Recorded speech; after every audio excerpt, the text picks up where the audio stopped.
What is up, besties? Welcome back to my channel for another video.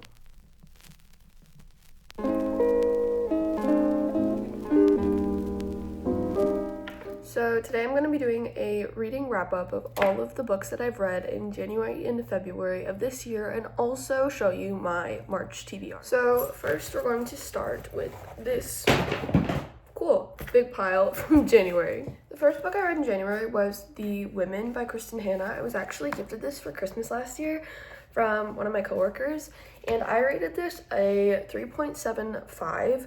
I honestly really did enjoy this. It follows Frankie as the main character, and she goes to war in Vietnam as a nurse, and it kind of just goes to speak about the struggles and like the unseen work that women did during this war. Obviously, Vietnam was a very turmoil-heavy war among citizens of America. I was not alive during that time, so reading about this definitely helped me understand a bit more about the history of that, and also just all of the found family in this of like the women that she connected with while at war, and like other nurses, and those were the people that got her through, and the strength of her, and knowing that these are things that happen to real people, even if like Frankie's not a real person, definitely was very informative, and I felt very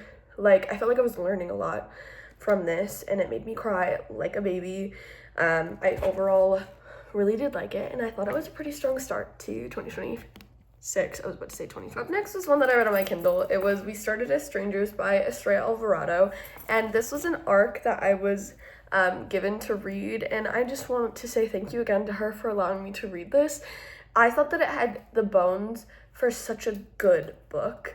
I gave it a 2.5 just because I was a little confused. It was a little disjointed. She's a first-time indie author, so I am the last person to judge. Like, you can tell how much love and thought went into this. I was just hoping for a little more like interconnectedness, and like there were some plot holes, but I know that it's published now. I don't know if she made those edits. I'm not gonna, but like I rated it, I think I got 2 to a 2.5 when I read it, but it has the potential to be a 4 to a 4.5 book for me, if, you know, those like confusing parts were kind of weaved together. But I did cry at the last scene. I was connected to these characters as best that I could be. I feel like I didn't really know them very well, but overall, still not a bad start to it. Okay, so up next, I read An Arcane Inheritance by Camilla Cole, which was published in December of last year, and let me just say that this book is gorgeous, A. B, it is my highest rated book thus far of 2026. I gave it a 4.75. I thought that it was a diverse and inclusive cast. I liked the mystical elements. I enjoyed the slow burn, enemies to lovers, academic rivals of it all. And when I got to like the plot twist, and you think that you're beginning to understand what's happening in the story, the plot twists again, and I was just sat. Like, I think I stayed up till 3 a.m. to finish this book. Like, it was so good, so well written. The world building was so lush and immense and well thought out, and I will never stop recommending this book. And I think she has a new 1 or 2 books coming out this year, so I'm excited to read more from her. So yeah. Okay, so up next is my worst rated read thus far of 2026, and I mean that with my full chest, and you can't convince me otherwise.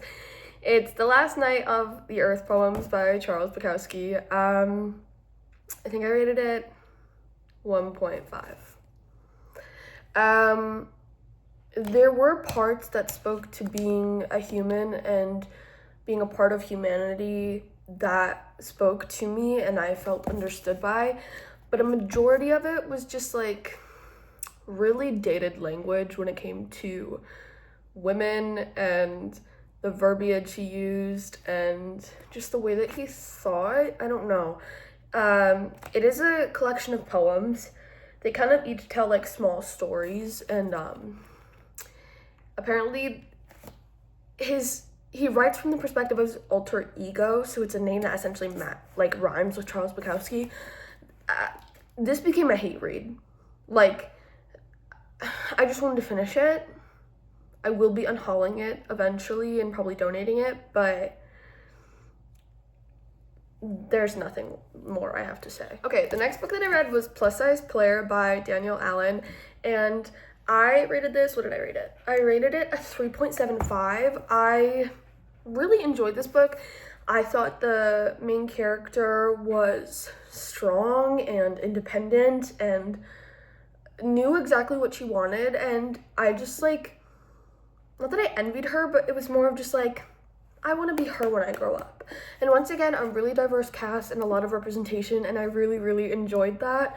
Her writing is just so addictive and like funny and witty, and so like I was just like giggling and kicking my feet the whole time.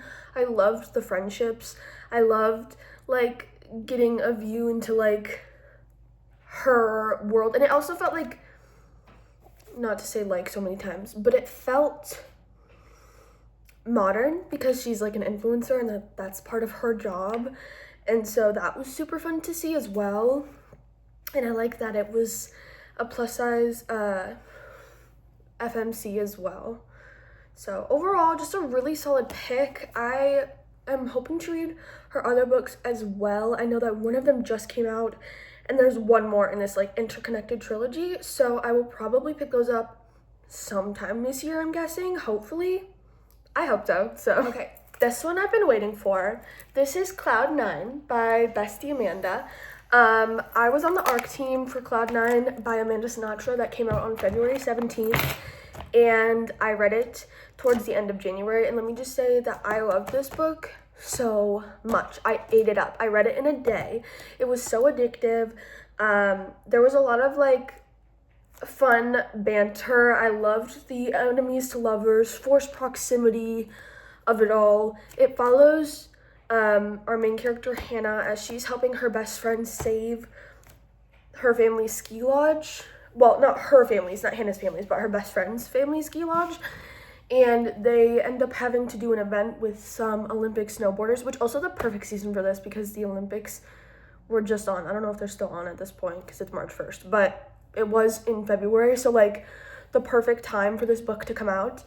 And he's just like cocky, he has his guard up, like he had his heart broken before, and he's kind of like an asshole, but then, you know, they get into like a bit of a heated like friends with benefits situation, and it ultimately turns to more. But it was just so good. I rated it, what did I rate it? Yeah, strong 4.5. Like it was leaning towards 4.75 to 5-star for me. And also our main character Hannah has PCOS, which is something that I am personally diagnosed with, so it's something that I struggle with. So to see a main character go through those insecurities and working through that like body dysmorphia and struggle with the perception of yourself and feeling like you're being run by something that you feel like you did nothing to cause it, it just exists and it kind of runs your life whether you want it to or not. And so I just felt very seen by that, and I love Amanda so much. She's literally the sweetest person on the face of the planet. So order Cloud 9 wherever books are sold. Please and thank you. All right, our last book to round out January was The Sun and the Star by Rick Riordan and Mark Oshiro. I have had this book for a couple years. I love the Riordan verse. Percy Jackson is kind of like what got me back into reading when I was like 9 years old. I read all 5 books in the span of a month, and I love Nico.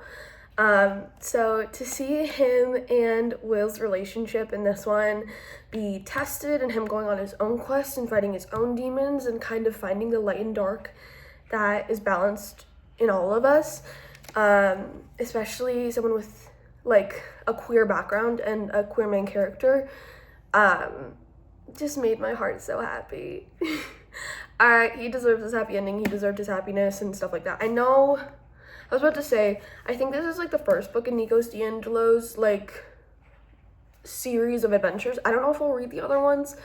I know like as I've kind of gotten older, reading some of the Percy Jackson books, it kind of doesn't like, I love them still because they're like my Roman Empire, like no pun intended with like the whole Heroes of Olympus universe and whatnot, but some of like, it's just like This one wasn't. I felt like it could appeal to a lot of ages, but I feel like trying to read like the Percy Jackson series continued, kind of the writing isn't the same for me anymore. Like, it doesn't hit the same, and maybe that's because I'm older, which is fine. I love that it's for a new generation.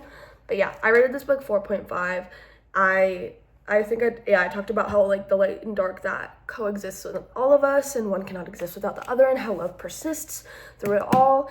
And this was just a really, really heartwarming book, and such a good way to round out January. Hi, this is me editing. I look horrendous, but girls, say like one more time. Say like one more time. So sorry. Now, moving on to February. So, as you guys all saw in my last vlog, that I literally posted today, I'm filming on the day that I posted it, but I used a random wheel spinny generator to generate my TBR for February because I was just really, really indecisive. And so we got Anne Frank as the first pick. This cover is torn up. As I was reading it in February, it literally tore straight off, so I had to tape it. But I think I just gave this 5 stars, no question. I think in a time like this, there's not much that I can say about this book. I just think that everyone should read it because it's from the perspective of someone living through something so traumatic and awful and horrible. And she didn't even live to tell the tale, but the tale was told anyway because of her diaries being found and published by her father, who did survive. Looking into it more is just so heartbreaking. And honestly, it reminded me how similar we all are, because like, even though she was super young, she had such insightful things to say, and I felt that I related to her, even though I'm a 22, almost 23-year-old girl living now. We all still feel the same. We all still go through emotions and things that change us and cause us to reflect in certain ways, and we all are growing. And yeah, I was really glad that I read this, really glad that I finished this up. I also listened to the audiobook, which I think also helped because it put like a voice to it. And yeah, it was definitely hard at times, but yeah, I'm really glad I finished it. Up next, we have The Beast, that is the Light Lark series. So for Light Lark, oh dear, what did I give it? I gave it 5 stars. That was when I first read it. I gave it 5 stars again this time around. I'm so glad that I reread it, considering that the first time that I read it was like essentially right after it was published. I read it in early 2023 and it was published in like late 2022. So I picked this up at an airport on my way to vacation. It was like a vacation with my family, and so I'm really glad that I picked it up.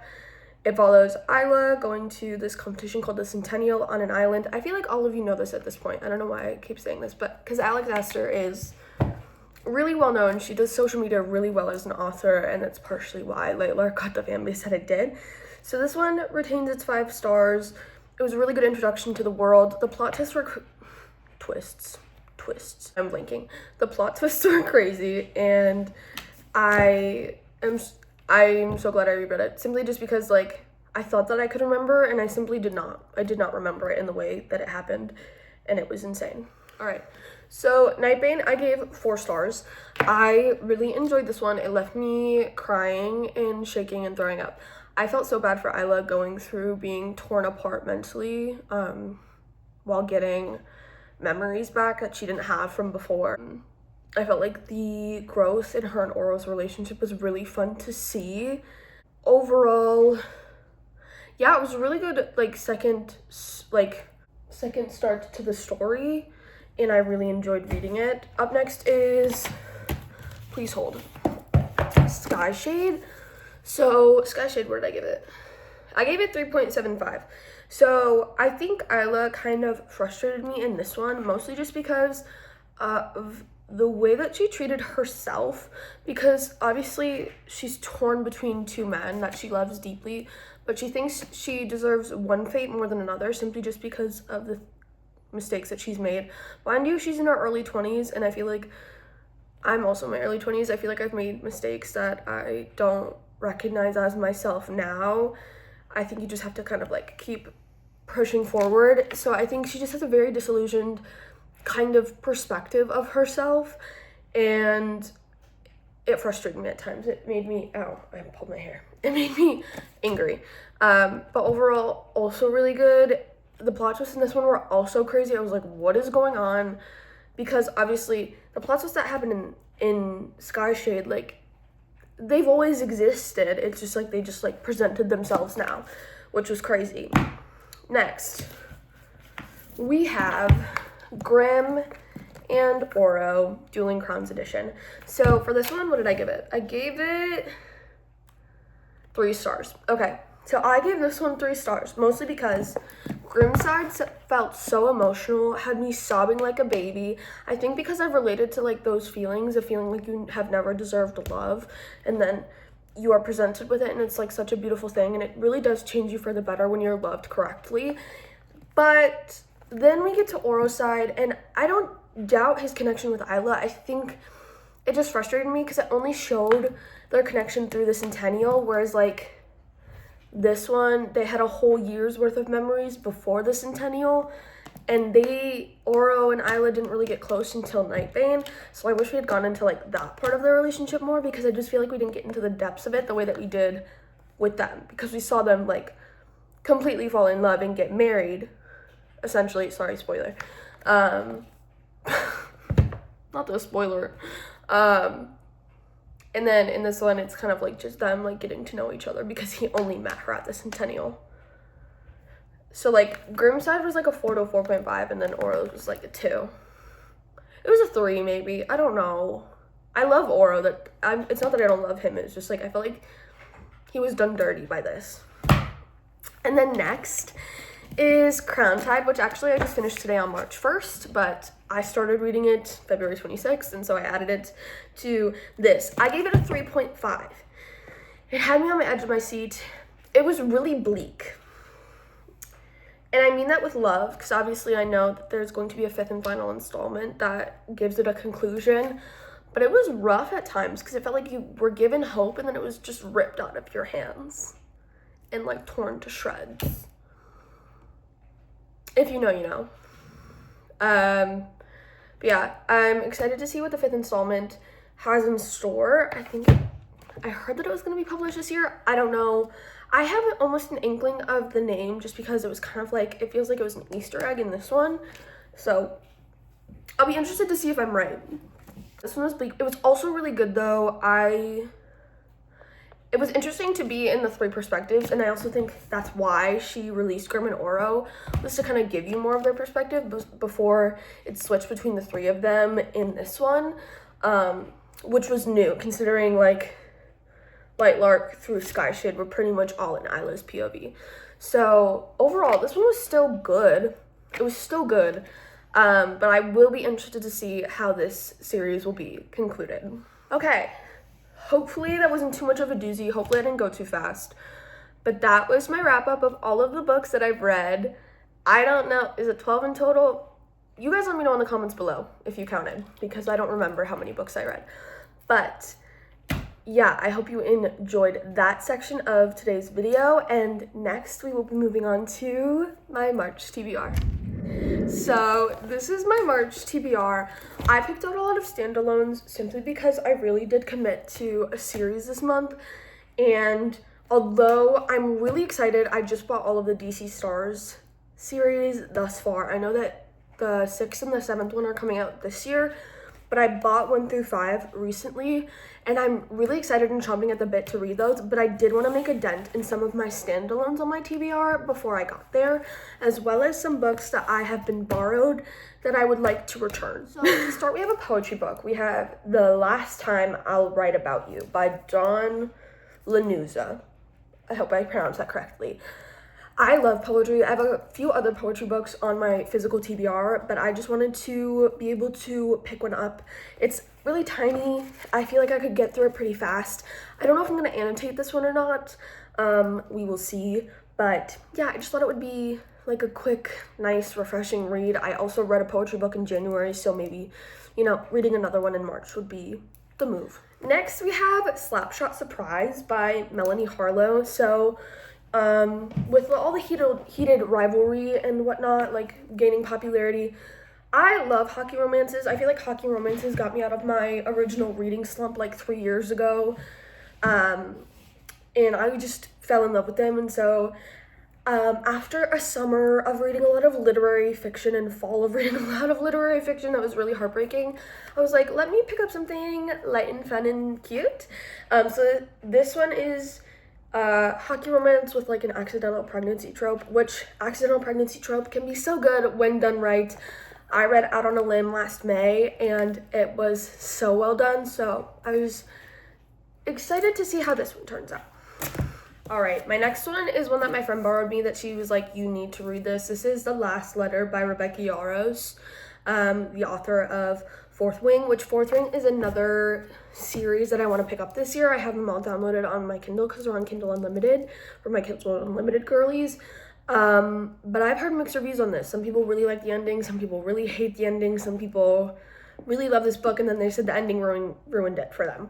So I'm excited to see how this one is. I know that this one's a little bit more heartbreaking, which I don't mind. I don't mind a good cry.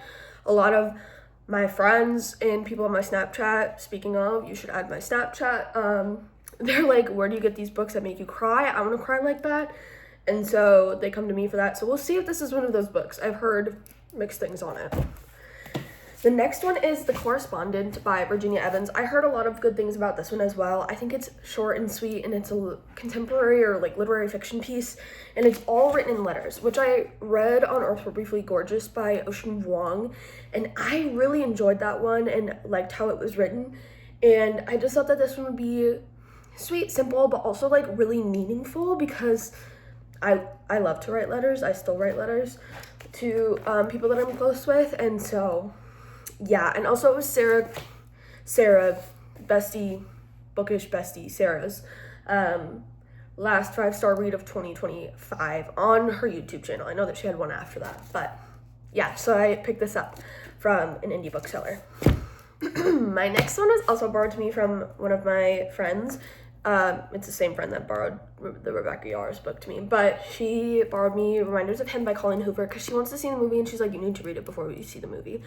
So I will be reading this probably sooner rather than later, simply just because we do want to see the movie. But I'm excited to read this one too. My cat just meowed. I'm excited to read this one too. I'm definitely interested to see, based off like the trailer, like what happens, why things ended up the way that they did, etc., etc. So I am really looking forward to this one. And so then the last one on my March TBR is a 40-year Kiss by Nicholas Butler. I've heard some good things about this. I love the book. I love the sprayed edges. I also saw it in a Sarah Crowley video, so it definitely really interested me. And it's like a second chance romance. It's about this couple that was married for 4 years and got divorced, and then this is 40 years later and them reconnecting. And I think like it's a romance, yes, but I think also it's just about like family, trauma, all of those things. So I am interested to see. I feel like this one isn't super long either, and it takes place in Wisconsin, which is where I live, so I thought that was really cool. So yeah, that is gonna be the last book on my March TBR, and hopefully you'll see these in a reading vlog coming to you sometime. And without further ado, that is all for this video. Thank you guys so much for watching. I hope that you enjoyed it. If you did, be sure to like, comment, and subscribe. Tell me what's on your March TBR down below. Tell me some books that you're really loving right now, some books that you aren't really loving right now. I want to know all of it. But thank you guys so much for watching. I love you guys so much, and I'll see you in the next one. Bye.